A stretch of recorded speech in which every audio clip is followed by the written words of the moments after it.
This is a wheeled garden cart. I got it about a month ago. I've been using it a lot. These wheels are plastic, so they will never go flat. This is an adjustable seat. It goes 15 to 18 inches, and the seat holds about 240 pounds. There is an option to get a padded seat on there if you like. There's also another option that it can have handles on both sides to help you push yourself up, or there's you can get one that you can just wheel it around kind of like a wagon. There's also another option where you can hold your tools in it.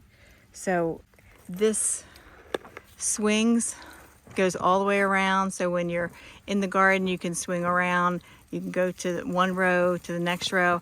It also bobs a little bit, which is good because it gives you a little bit of flexibility, so you don't have to flex your back so much. I've used this with painting, wash the car, wash the wheels of the car when I'm sitting down. I am a senior, so I think this is going to help me in the garden immensely. I just want to show you how it looks in the garden.